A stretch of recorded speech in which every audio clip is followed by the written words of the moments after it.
Hi everybody, my name's Andrew McLean and I'd like to welcome you to this short presentation on the new syllabus. I'm hoping it gives you some insights into actually how similar it is to the old syllabus, but also what the new aspects are all about.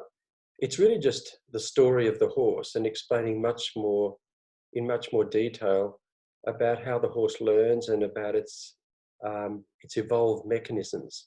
So without saying much more, I'll switch off my face and I'll move on to the presentation.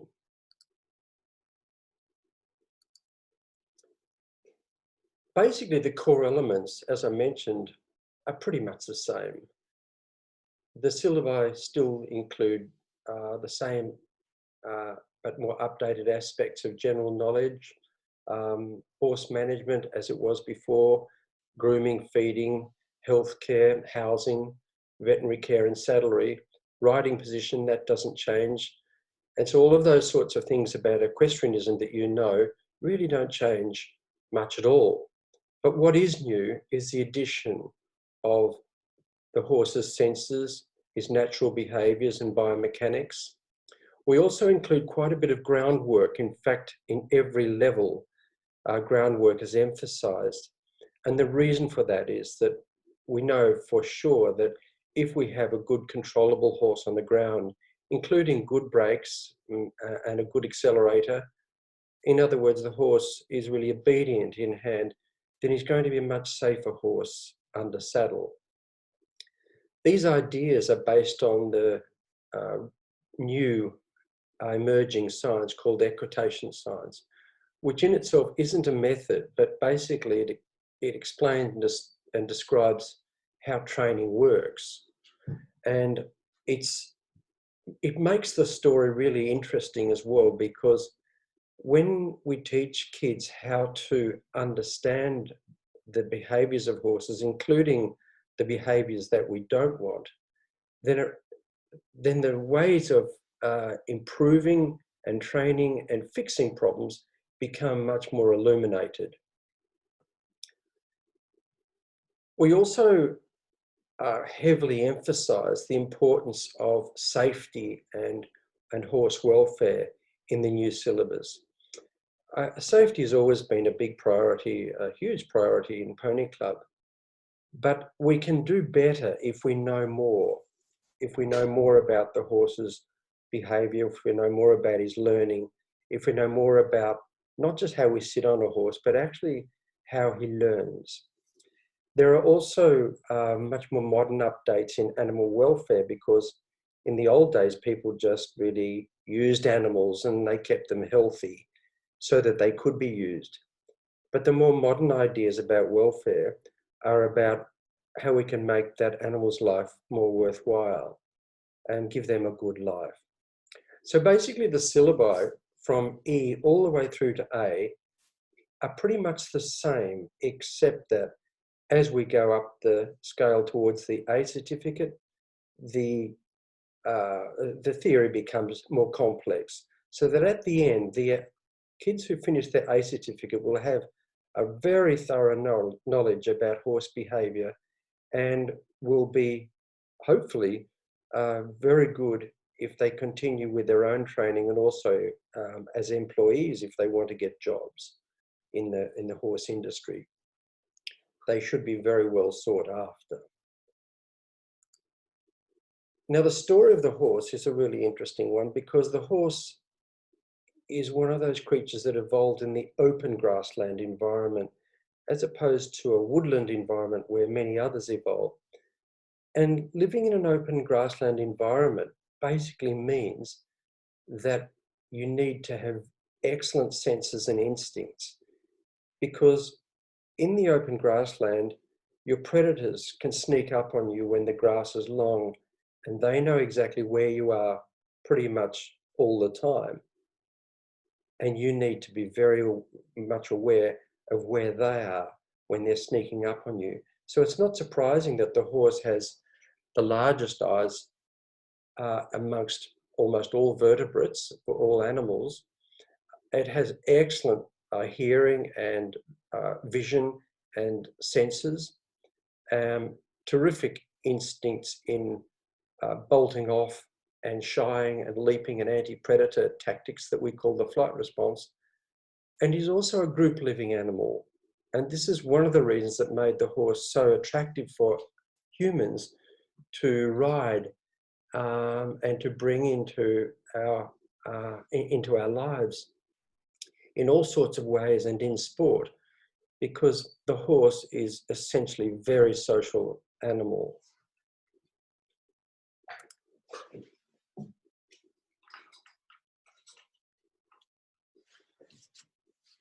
Looking at the horse's senses, you can see with this diagram on the left that the horse's right eye and left eye have a huge range. We say the horse has panoramic vision, and the amount of overlap between the two eyes is quite small compared to ours. And that doesn't really make much difference. The most important thing is that the horse has this enormous panoramic vision. Also, what is different in the horse's eye is that the horse has what we call a visual strip. So instead of having a central focusing area like you and I do, for example, when you're looking at this computer, everything to the side of the computer is a little bit peripheral, and you don't really notice much detail. And the further you get away when you're looking at the computer, the further your visual field is to the side, then the less detail you see and the less you notice. Well, that's not true for the horse. When the horse looks, he sees everything equally. So he doesn't really focus on things with his eyes in the sense that he focuses on everything. You can imagine that this is of vital importance to an animal that is basically on the menu for large predators in that open grassland environment. And the other thing about the horse's vision is that he sees largely in diluted colour, not exactly black and white, but more the colour that we see at dusk. And that's because he has excellent nighttime vision. And when animals have very good nighttime vision, usually that means that their daytime vision is a little bit sacrificed in terms of having very high-powered vision. For example, birds have excellent daytime vision, but usually not very good night vision, which is why they need to roost at night. But the advantage for the bird is that, for example, like an eagle or other birds of prey, they can see a mouse at up to 1 kilometre away. And that's because they have a really cone-dense retina. So the back of the eye is called the retina, and the retina is made up of these cells that are rods and cones. The more cones you have, the better your colour vision. The more rods you have, the better your nighttime vision. So we have a mixture, but the horse has a much more rod-dominated eye, which is why he sees so well in the dark. However, when you go from light to dark with the horse and you take him out of the stable or the truck into the paddock, what you have to remember is that his speed of change, of what we call accommodation, is really slow. It's something like 3 times slower than ours when we go from light to dark. So when you put that horse in the paddock, it's a good idea to lead him round a bit for a couple of minutes before you actually let him go, because he just may not see the fence if he starts to gallop around. So those aspects of the horse's vision are important to know. The horse lifts his head to see distance, and he also doesn't see where his feet are unless he turns his head right down. So basically he sees the environment as he moves into it and has an instant memory of what was there and shifts his legs accordingly. The horse also has quite different hearing to us. The same thresholds in general, but specifically the horse has much better hearing at high frequency. He hears high-pitched sounds, so sounds like crackling in the undergrowth. That's why even the sounds like make horses quite alert and can be used as an aid, because those sorts of sounds are very audible to horses. On the other hand, low-pitched sounds are not. So we can hear better in the low frequencies of sound than the horse can. Now, that's unusual because most large animals hear at low frequencies, but not horses. And that would be true for other animals like antelopes that occupy similar habitats in the open grassland environment. In fact, the horse has a lot of similarities with antelopes in that respect because, like horses, they too have to be on guard all the time because they're visible to predators. So the horse has never really lost these abilities. We've changed quite a few things in selective breeding, but the horse is still a highly sensitive animal with excellent senses of vision and hearing and touch. So talking about touch, the horse is very touch sensitive. Now, that's one thing we have diluted a little bit in selective breeding. When we bred horses to pull carts, we needed to diminish their sensitivity a little bit so that it wouldn't hurt when they hauled things. And so we find that the draft breeds tend to be less pressure sensitive than the more hot breeds like thoroughbreds. But in saying that, it's variable across the horse's body surface too. And depending on the horse's breeding, most are a mixture of hot and cold breeds. We find variable sensitivities within breeds as well. Another aspect of the horse's touch sensitivity are his whiskers. It's important to think of the whiskers not as body hair. The whiskers are a sense organ in themselves. They're quite different to body hair. For example, they don't molt, so the whiskers don't fall out with the winter coat. They're there all the time, and they're highly innervated. In other words, there is a very large nervous connection to the whiskers because they are a sense organ. And so it's very important that we recognize this and we don't just chop them off because we don't like the look of them. These are important senses, and it's an important thing for the horse's good welfare to leave them on. The horse's sense of smell is also really acute.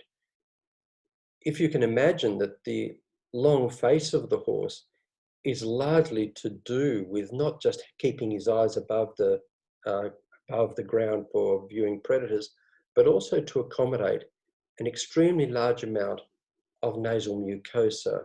And the amount of nasal mucosa in the horse's skull is actually larger than the brain itself. That's how much is devoted to the sense of smell. And when the horse brings his nostril up, like the photo on the right here, we call that Flamen. And the Flamen response is a really interesting, unique response that dramatically increases the horse's sense of smell. When he lifts his upper lip up like that and shuts his nostrils and puts pressure in the nostrils themselves, this pressure of warm air condenses water molecules, and these droplets fall on an organ inside the horse's skull called Jacobson's organ. And this organ is specialized for the sense of smell to give the horse a readout of much greater accuracy. And so you'll notice that the horse does that when he sniffs something new and something different. And stallions do it quite a bit too, to smell when mares are in estrus. It's also useful to understand something about the horse's brain. The horse has a very similar brain to all other vertebrates. It's pretty much a standard model, but there are a few differences. And one of the big differences between horses and us is that we have evolved this very large front part of the brain that's called the prefrontal cortex. And a very specialized area of that is called the dorsolateral prefrontal cortex. But in general, the frontal part of the brain, the frontal cortex, is more elaborate in humans than it is in horses. And this is the area where we think back, we think ahead, If we close our eyes, we can imagine, we can reflect, we can drag up images with our eyes shut of things and events that have happened or that will happen. And this has been an advantage to humans in our evolution, but it's of no advantage to horses whatsoever, because when you can do that and you start to reflect on memories and then you restore them more corrupted or more different than they were originally just by thinking about them. And that's not a good thing for an animal that is food for other predators. It's much better if you have stored information that is entirely 100% accurate. And that's why the horse is very good at remembering. If you bring him out of the stable, he knows that the bucket wasn't there yesterday. He knows that things are different. He even notices lines on the arena that weren't there yesterday. Of course, he soon starts to become used to these differences, especially if his training is good. But nonetheless, he has this extraordinary memory.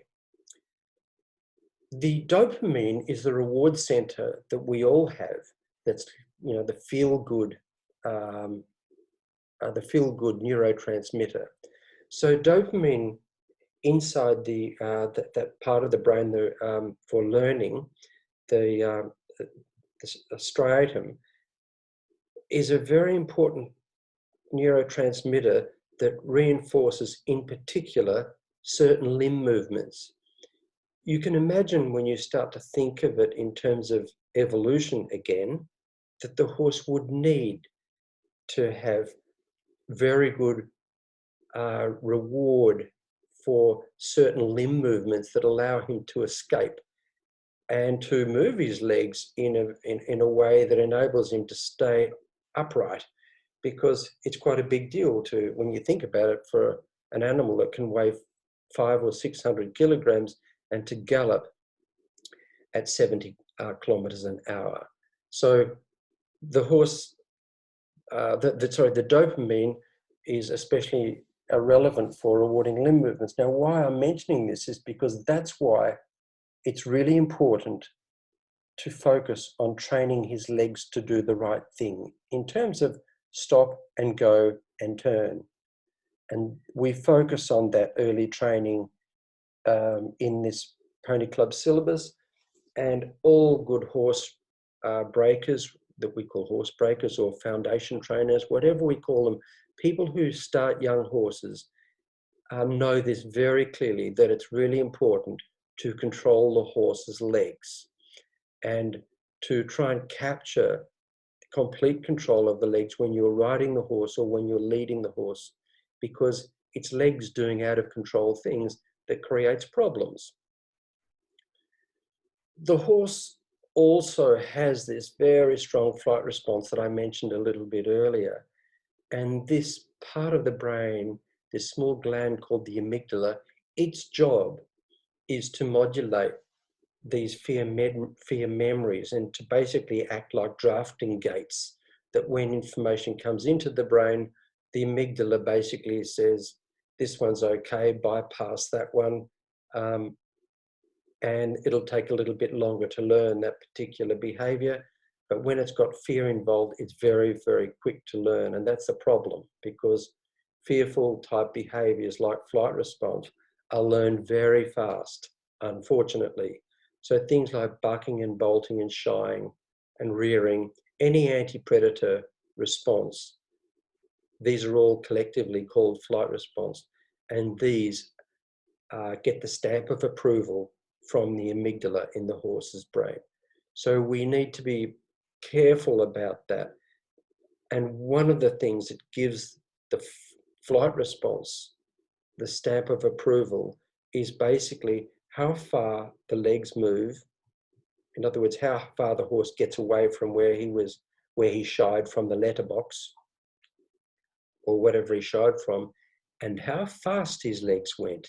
If the legs went in a panic very, very fast and he moved a long way away, that gives it a much higher chance of being remembered as the thing to do next time he sees that letterbox again.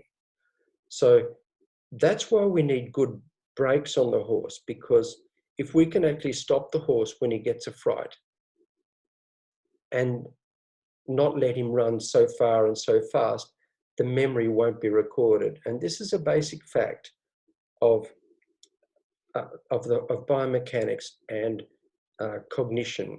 In other words, how the horse learns things.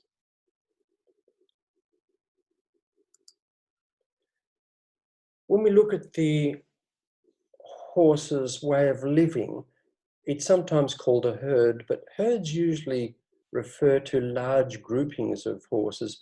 And in the most part, horses live in family groups. They live in small groups of a number of mares and one, possibly two stallions occasionally.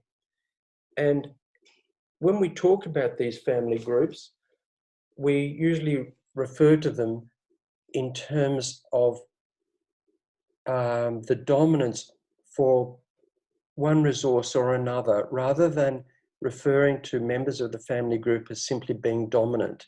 Because when we use that term, dominance, it's like a label that we can give animals that may be a bit unfair.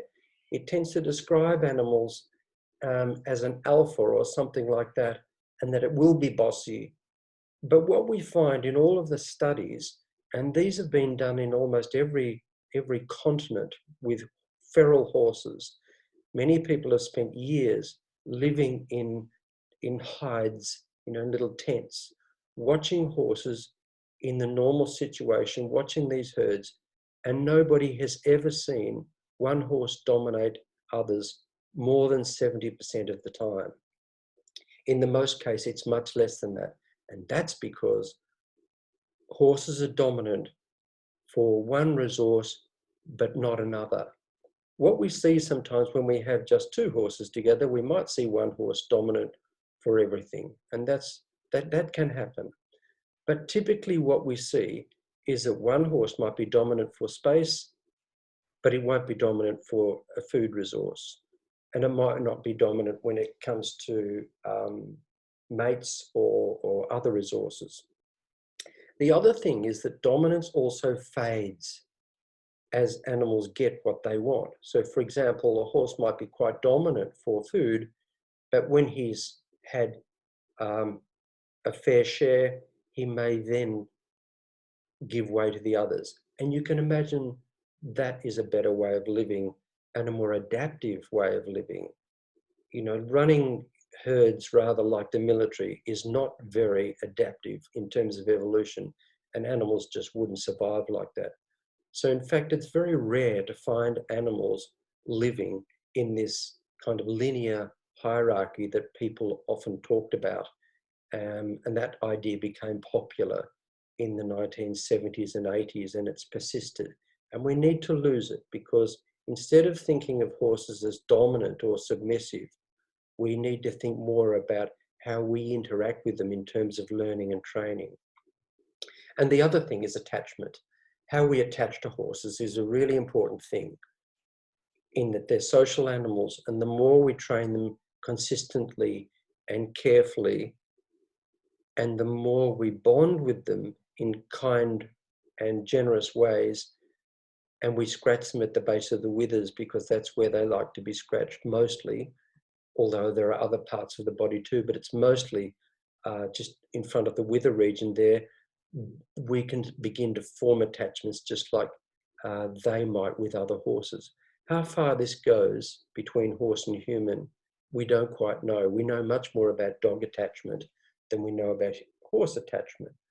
But nonetheless, there are certainly some aspects of attachment that describe the horse-human bond. The basics in horses that we train, we call these foundation responses. And if you recall, I talked about the importance of getting control of the legs, because when you do, you get control of the horse's mind and he becomes calm. When you have full control of the legs in terms of stopping and going and turning the forelegs and turning the hind legs, the horse becomes really calm because of the consistency of what you're doing. Consistency is one of the biggest factors for making horses calm and sensible. So when we look at these basic foundation responses, and these are the sorts of things that people train in the early parts of the horse's education. So to teach the horse to stop and slow involves teaching the horse to go down gait, from trot to walk and walk to halt and even halt to stepping backwards, to shorten the horse's steps and also to slow the steps. Going forwards involves being able to go up the gaits, to go longer in the step, and to go quicker. So you see we have these two opposing elements of stop and go: up gait, down gait, faster, slower, and shorter, longer. We also need to control the horse's turning. And so we have two reins, one rein in each hand, and we can have an open rein. So if we open the right rein, that signals the horse to turn right. And if we close the rein against his neck, that signals the horse to turn left from the right rein closing against the neck. Now, the horse is not born knowing these things. We have to teach him. And that's what I'm going to be talking about next, is how we teach him to move from these signals. And the final one is teaching the horse to turn his hindquarters left and right. And that's quite easy in the sense that it's quite uncomplicated. It's just our leg pressing in the horse's sides. Usually we move our leg back a little bit so that it's not confusing the horse with go. So we move our leg back a few inches and squeeze the sides, and the horse's hindquarters step sideways. So we've got all of these abilities now in the horse to control the legs. And so now let's look at how we actually train them. Now, don't be afraid of this one. It's a very useful kind of explanation graphic, because it explains the 4 quadrants of how horses learn. Now, the upper area is much more important to get right, because if you get the upper area right, that's positive reinforcement and negative reinforcement, and the two together is called combined reinforcement. We won't need to use punishment more than likely, because most punishment is because we get it wrong in our training. So let's look at how this works. The blue line, we have the horse likes on the right and the horse doesn't like on the left. So we can give horses things that they like that could be food or scratching at the base of the withers. They like that. After an act, and then the horse might do what we want, or we can remove something he doesn't like. On the green line, we can produce behaviors that we want, or we can remove behaviors that we don't want, things like biting or kicking or something like that. So now let's look at these corners. In the top right-hand corner, we have positive reinforcement.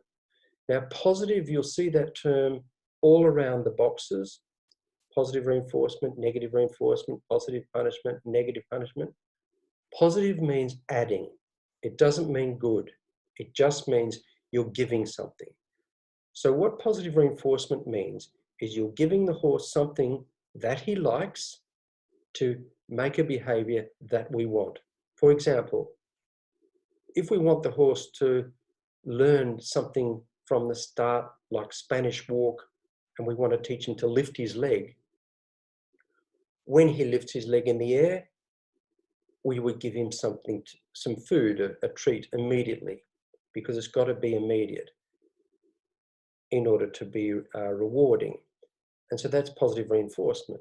Negative reinforcement, for example, on the left-hand side, is about removal of something that he doesn't like to increase a behavior, to make a behavior more likely. So for example, let's use the same example. We want him to lift his leg.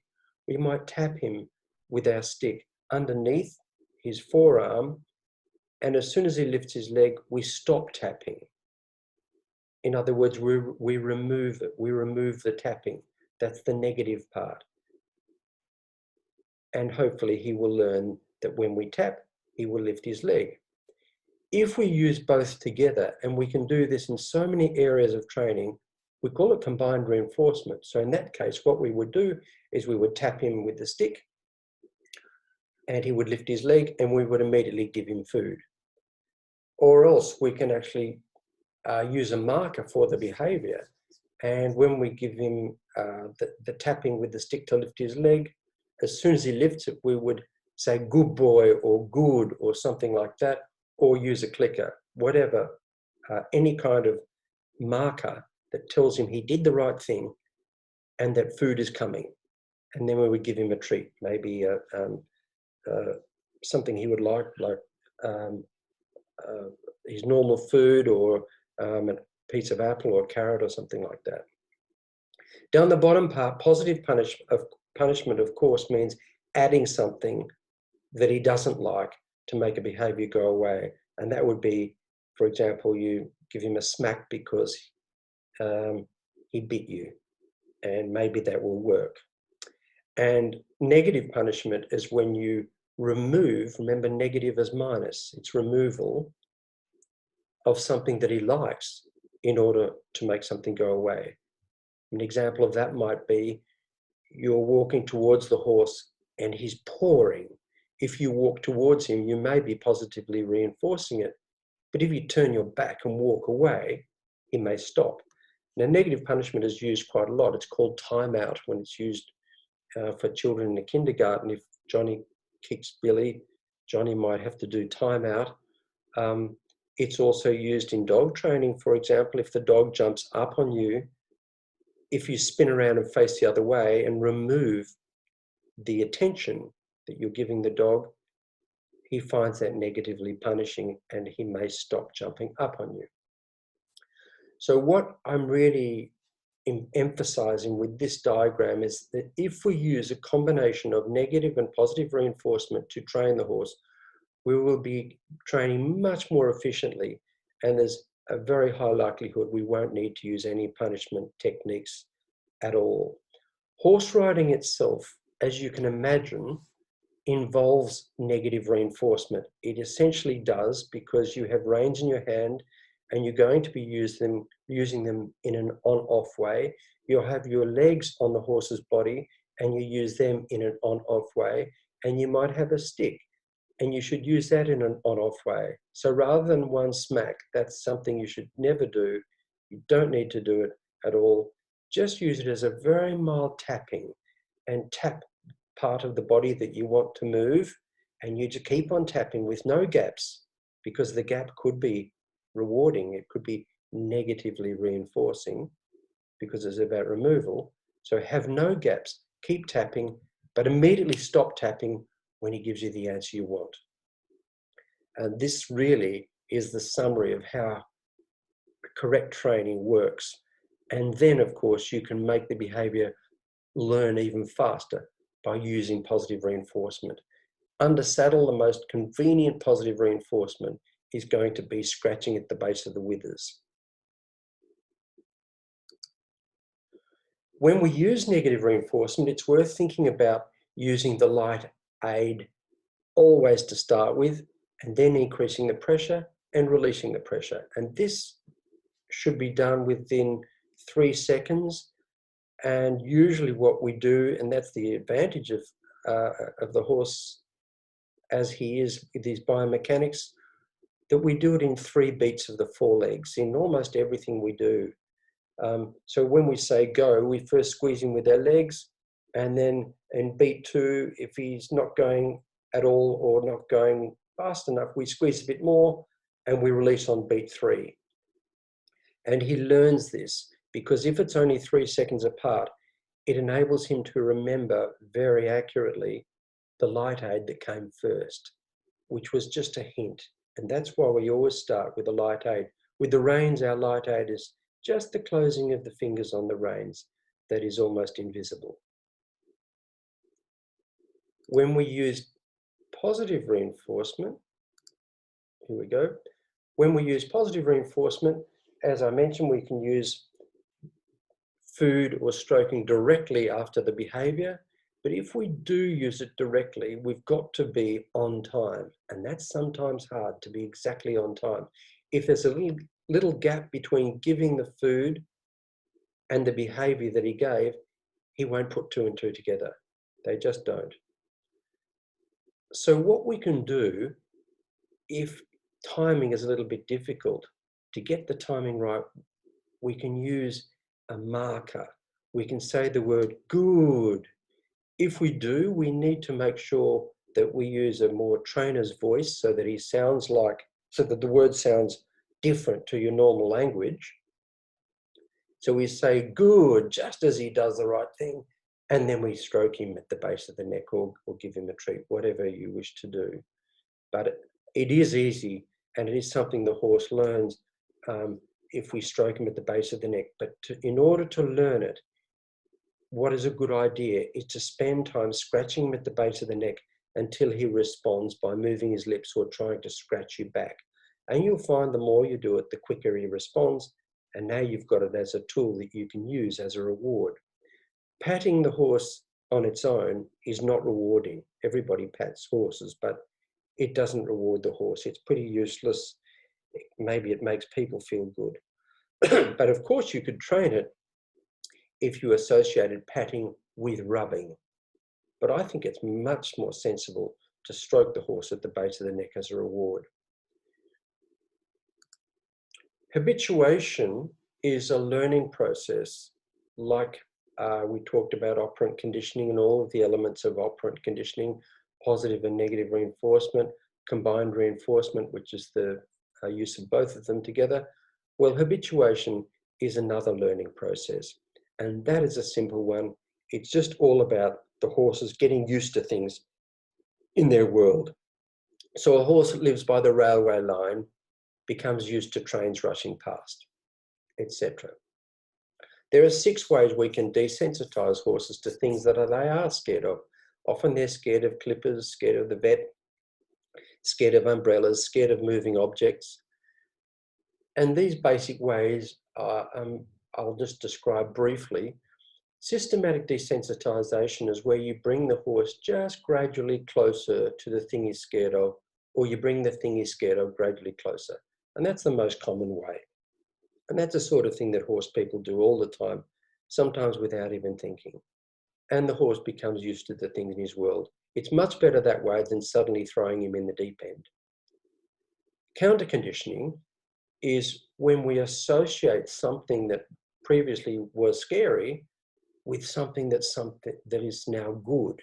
For example, if he's a bit afraid of clippers, when we turn the clippers on and we give food and we keep pairing food with clippers, soon turning the clippers on means here is food. We can use it in all sorts of ways to drench the horse, to give him wormer. If we use the wormer paste, when we insert our fingers or insert the wormer into the horse's mouth, if we then follow up and give food, we can train him to be comfortable with being wormed. Overshadowing is when we use 2 signals at once and one will overshadow the other. Now, the signal we use has to be something that will occupy him like a movement. So a good one to do is stepping forward and stepping back. So for example, if you step the horse back while you just bring the clippers a little bit closer and step forward, and then bring the clippers maybe another meter closer, and you only bring the clippers closer when the horse is stepping back really easily, because when he steps back from a light aid now and doesn't become rigid and stares at the clippers anymore, now you have overshadowed the clippers with step back, and you've lowered the importance of the clippers in his mind. Now, overshadowing is something that riders do all the time. When they're riding, when a good rider is riding the horse on the arena, if the cat suddenly jumps up onto the side of the arena wall, the rider will ride the horse more forward. In other words, the rider will get the horse to do something, and that's overshadowing. Approach conditioning is very useful for moving objects. So if the horse is afraid out on a ride of tractors or excavators, or maybe not excavators, but tractors, bobcats, quad bikes, motorbikes, chase them. And the way to do it most efficiently, just chasing works anyway, as long as you don't push the horse too hard, because he will actually do it by himself. He'll volunteer to get closer once he's chasing and he sees the things run away from him. You can do it with stationary objects too, like even umbrellas. If someone runs away with the umbrella and you chase them, the horse will then volunteer to get closer, but he won't if you bring the scary thing towards him. The best way to do it is, say with a motorbike, is the motorbike accelerates away, then you accelerate the horse. But you stop before the motorbike stops. Then the motorbike goes again, and then you go again, and so on and so forth. And you'll find that the horse will volunteer to get closer and closer and will eventually sniff it. And that's a much better way than forcing the horse to get to it. Because if you force the horse to get close to things that he's afraid of, very often the horse maintains a fear reaction that will pop up later. Another good aspect of this kind of conditioning is, and that's to do with systematic desensitization. The first one is just wait for 13 odd seconds. So 13 to 20 seconds tends to change scary things in the horse's mind to becoming something that they become interested in. Number 5, stimulus blending, is where we use a stimulus that he was okay with to introduce something that's a bit similar but he's not okay with. So for example, if the horse is afraid of aerosols, sprays, but he's okay to be hosed, you could hose him, and while you're hosing him, just introduce the aerosol, and then gradually do less of the hose and more of the aerosol. And because the feel of it on his skin is different, because the skin is now wet, and the sound of it is now different because it's now blurred a little bit by the sound of the hose, he soon starts to become used to it. Response prevention is just the name we give for the term flooding, which is where we hold the horse still and force him to be to put up with whatever we're doing. Now that can work, but the problem with that is that it also brings on too high a level of arousal. And you see, if you always avoid really high levels of arousal, high fear levels, if you avoid them, because they're so rewarding to horses, as I mentioned earlier, through the amygdala, the horse remembers them too easily. So it's best to keep all of these things at a very low level of arousal, and that's your best chance of making the horse comfortable with everything in his life. Classical conditioning is about adding new cues, so voice commands, postural cues when you're riding the horse. These are learned by pure association because they don't have much reinforcing power within themselves. So the seat is like that. You can't make a horse do things with your seat, but you can suggest it. And so when we train these new cues, the important thing is they come first. This is part of the horse's evolution again. When the horse went to the water hole and he heard crackling in the undergrowth, which was the arrival of the predator, it's really important that he soon associates the crackling of the undergrowth with the predator, because if he doesn't, he'll probably get eaten. So whatever comes first, the horse learns.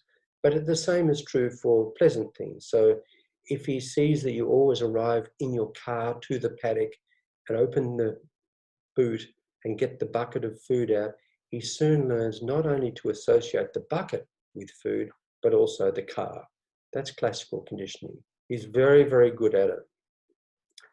But what we should always remember is that if we have behavior problems, or when we're training the young horse, all the basics, we've got to start with operant conditioning, not classical conditioning.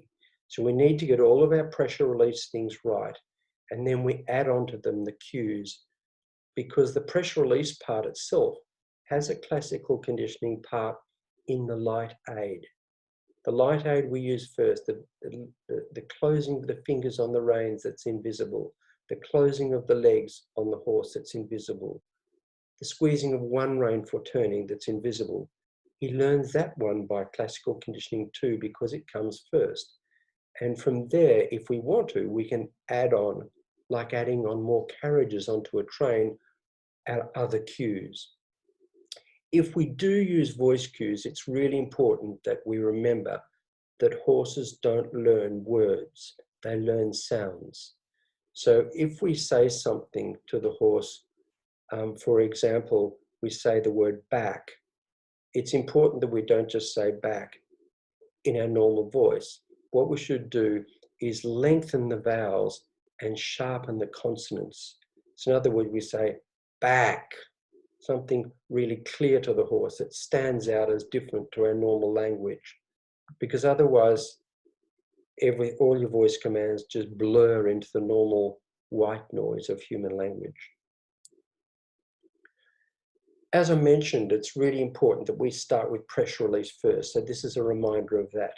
We train or retrain if we have problems. Any behavior problem you will see will show up as a problem of these basics. People don't realize it. For example, head tossing seems like a problem when people want to hold the head down. But actually what you will notice that with a head tossing problem, there is almost always a slowing or a quickening of the legs. And so it's often a symptom of these things. The basic responses of the horse of go, including up gait faster and longer, turning the hind legs from one leg of the rider, turning the forelegs from the opening and closing rein, opening and closing single reins, and the stop from both reins, down gait, slower and shorter. All of these basic things are the building blocks for everything later. And if the horse has behavior problems, there will be some mistakes in these. You will see them. For example, horses that shy have turn problems. And you will notice that if you just go back on a long rein and test how the horse turns left and right, you will see that he'll be heavier in one direction than the other. And that is quite normal for the horse in terms of laterality. But the horse that has turn problems is much worse at turning in one direction. One direction, he might just bend his neck and not turn his legs in the correct direction immediately. And the other direction, he might be very, very heavy in the rein. So these are the basics to get right in training and in repair. And after these are established in the young horse, and this is the importance, and it's been known in dressage for a long, long time, which is why in the basic training, you only ever do in the preliminary and novice level tests, you only ever do basically stop and go and turn in all the gaits. The movements, the lateral movements come later. And that's because you've got to consolidate your basics before you move into those more specialized movements of shoulder in, travers, half pass, etc. So get the basics right. And that's really what we emphasize in Pony Club, because when you do that, you've got the horse now light in the rein, easy to ride, but also safe and also happy.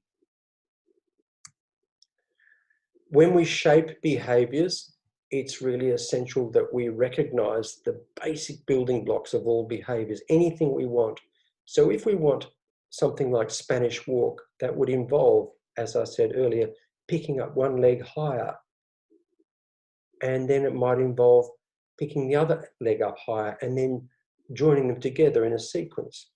Whatever we do, a basic attempt will be the first thing we will reward, so the horse knows what we're talking about.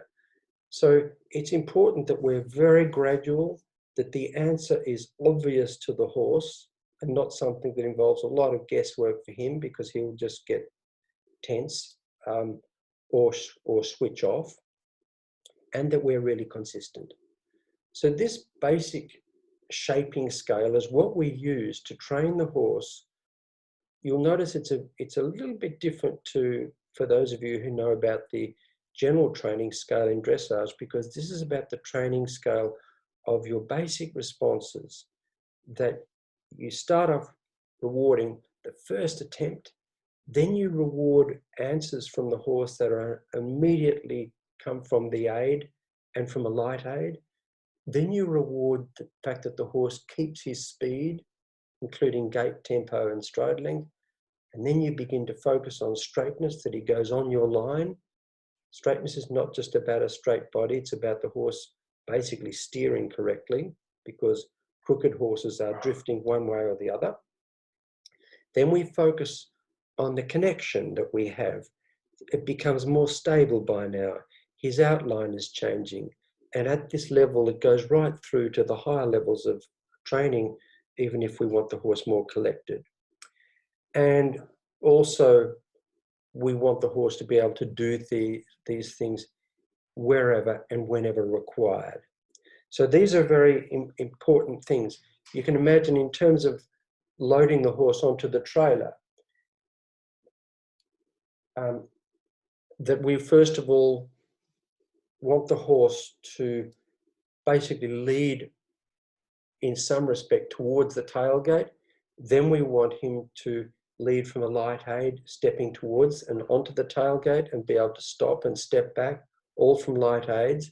Then we want him to be able to keep his speed, maintain his gait, his tempo and stride length. In other words, in loading the horse on the trailer, that means that he keeps walking all the way in and all the way out quietly, and that you can stop anywhere you want and get going again. That's the rhythm part.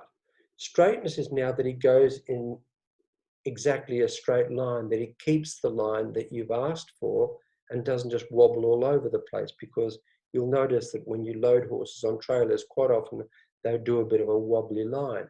So then you teach him to go straight. You'll notice these are the same things that we train the horse to do in normal leading and under saddle. And contact is just about developing the connection. As he gets better and better at loading, that starts to become soft and easy, and he's relaxed. His head is low because he doesn't mind anymore. He's not afraid of it anymore because of the consistency of your training. And proof means he can load in other floats whenever and wherever you want. So going through this scale, if you imagine it, this is a basic scale for training anything that you want to train. Begin with the simplest movement and then gradually build on it. Biomechanics is very interesting, because what it's basically about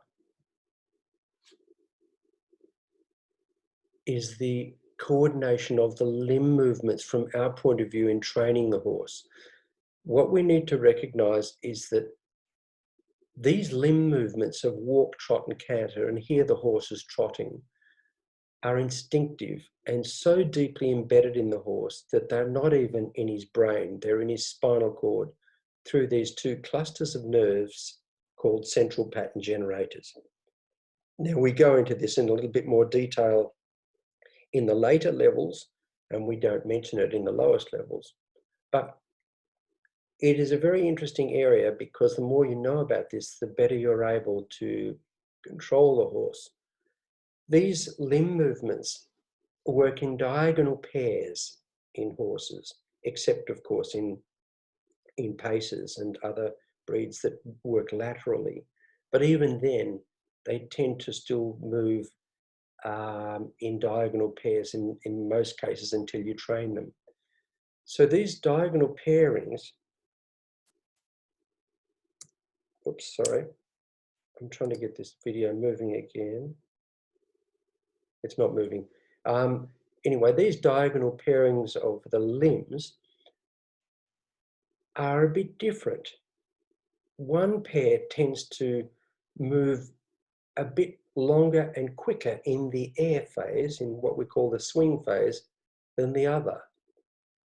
And so we say one tends to be more of a running pair than the other. And that makes the horse a little bit crooked. This is quite important in animals, because if they're a little bit crooked and the hindquarters are slightly displaced, that means when they gallop or jump, that one hind leg will go in between the front legs. Because if the horse galloped perfectly straight, he would run on his own heels. So animals tend to be made where they are a little bit lateralized, more or less, sometimes a lot, sometimes less. It depends on the individual horse. In terms of the timing of the aids, how we use the aids and when we use them, the most ideal time is when the limb is leaving the ground, when the foot leaves the ground and halfway through its swing phase or air phase.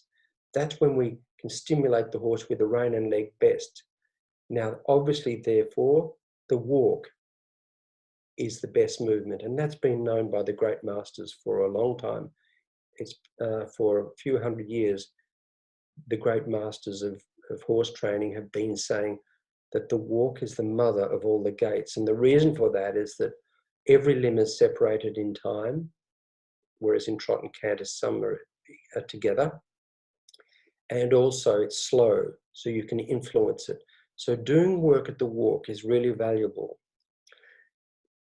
Another aspect of biomechanics is bend. The bigger the animal, the less bendable its spine is. So smaller animals like cats are very flexible. Big animals like horses are less flexible. And so in the syllabus for the B and A certificates, we talk much more about bend and how it comes about and the limitations of bend, because there are 3 different sorts of bend. There's the upwards and downwards bend, there's a twisting bend, and there's a sideways bend that we call lateral bend. And they all have different capacities. Neck straightness is another aspect of biomechanics we need to be careful of, because if the horse's neck is bent, then that can alter his biomechanics and begin to load one limb more than the other, and he'll lose his straightness. And we also talk a lot in the course about the basic principles of training, in the sense that all of these levels revolve on some basic principles of training. So one of the principles is just safety. We need to be always aware of the dangerous parts of the horse and dangerous elements in our interactions with horses that can cause problems and can threaten our safety and the horse's safety as well.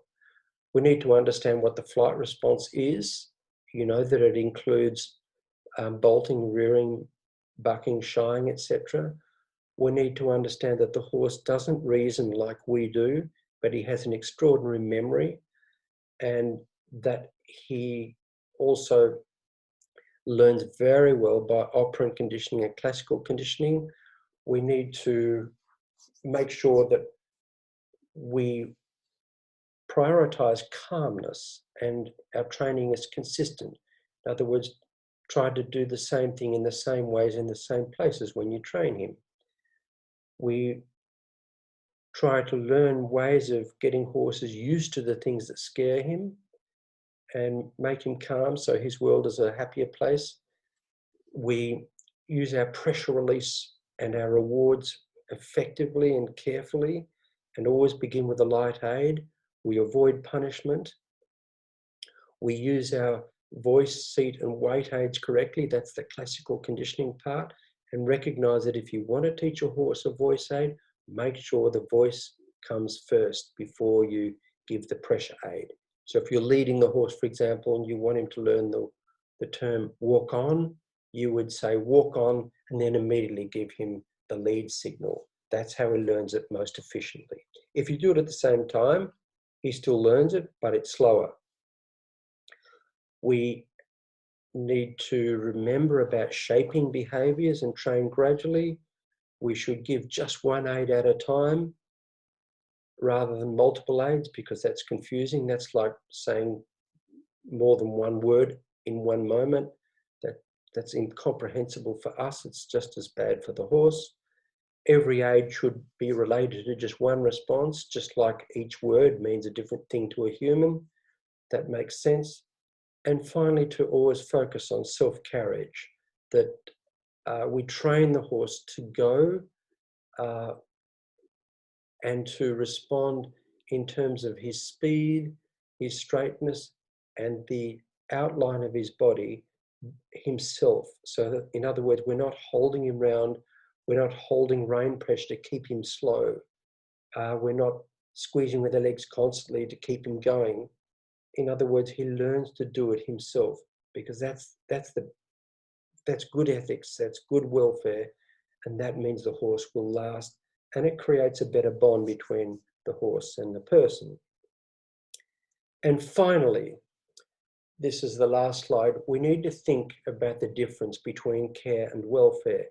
Care is essential for maintaining the horse. That's all the veterinary aspects, giving the horse good shelter, good food, clean water, living conditions, he's safe, he's healthy. But we also need to respect that the horse needs to move. Roughly in nature, horses move from between 7 and 17 kilometers a day. So giving the horse good exercise is important. Communication and mental stimulation, that's important. Give the horse as much diversity as you can in what you expose him to, rather than just the dressage arena.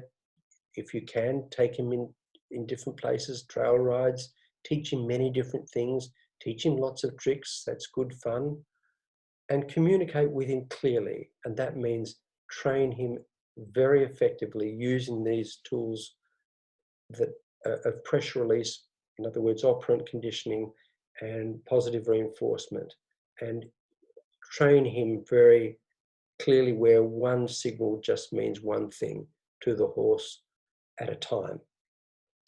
Respect his foraging needs. He's a grazer and he has a need to be eating for up to 13 hours a day, not high-powered food, but just simply munching on high fiber, low carb food like hay. That's important for him.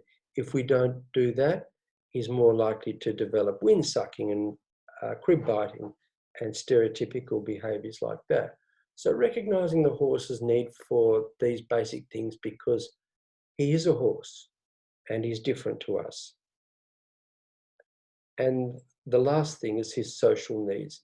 He's a social animal. If you can, house the horse with other horses. If your horse is in a stable, it's best that there are no bars separating the horse from the next door stable. A wall is okay, but give him the possibility of touching and being groomed and grooming other horses, because that gives him mental security. And you'll find when you enable all of these things that the horse is much more confident in his world and much more mentally secure. So these things are worth thinking about, and these are very much embedded into the new curriculum, especially in detail as we head towards the end in terms of the A certificate. In the E and the early stages, we just briefly mentioned the basics, the raw basics of these things.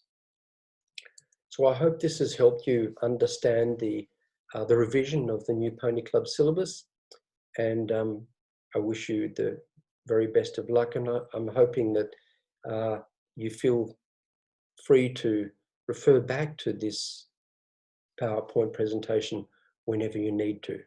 Thank you.